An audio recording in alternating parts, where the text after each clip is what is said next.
Princess Ellerix of the Litharian Dominion had faced star beasts, emperors, and void storms without, her pulse ever changing.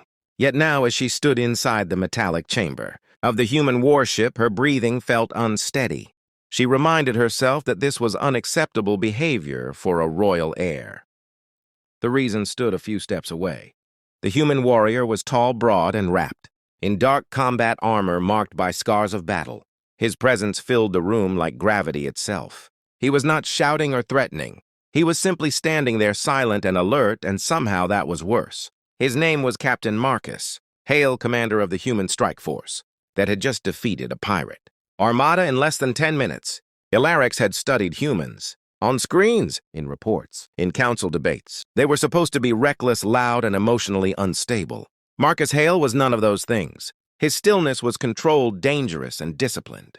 When he finally spoke, his voice was calm and low. "Princess, you are safe aboard my ship. No harm will come to you." Safe. The word echoed strangely in her mind. She was surrounded by human soldiers, weapons humming quietly at their sides. Their eyes followed every movement. Yet there was no hunger for dominance in them, only readiness, protection.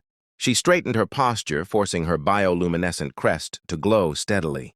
"I do not require protection from primitives," she said, though her tone lacked its usual sharpness. Marcus inclined his head slightly. "As you wish, Princess. But until we reach neutral space, my crew will remain nearby." Her crest flickered despite her effort. The human noticed. His eyes narrowed, not in aggression but concern. "Your species displays emotional response through light patterns, correct?" Ellerix froze. "Yes." "Then you are doing well," he said simply. "Fear is logical after combat." No one had ever acknowledged her fear without judgment. Among her people, fear was weakness. Here it was treated as information. As they walked through the ship, she observed humans at work. Engineers laughed quietly while repairing damage, medics treated wounded, soldiers with gentle precision. A young human handed her a thermal cloak without being asked, then quickly looked away, embarrassed. "Why do you do this?" she asked suddenly. Marcus slowed his pace. "Do what?" "Care for others so easily," she replied. "Even those not of your kind." He considered before answering. "Because one day it might be us, standing alone, hoping someone chooses mercy." Ellerix felt something unfamiliar settle in her chest. Not fear, not pride. Trust. She realized with startling clarity that staying calm around a human warrior was not difficult because he was dangerous. It was difficult because he was human.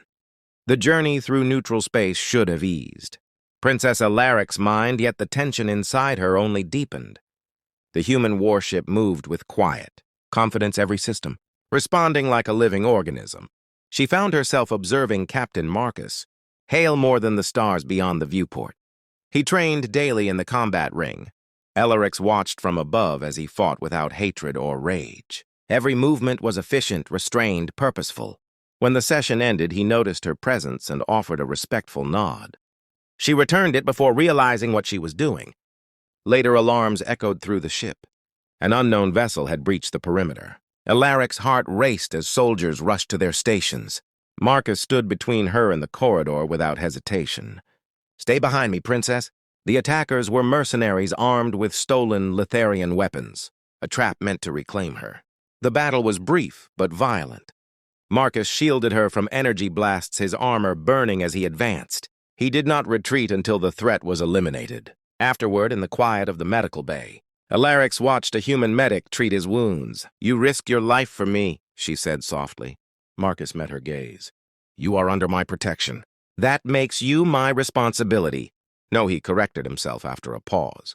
"It makes you my people." Something ancient shifted inside Ellerix. Royal duty warred with personal truth and lost. When her homeworld called demanding her return, she answered calmly. "I choose to remain where I am respected, not owned." The transmission ended. The galaxy would react with outrage. Marcus exhaled slowly. "Are you certain?" She stepped closer, her crest glowing warm and steady. "With you I am not afraid." For the first time, the human warrior smiled.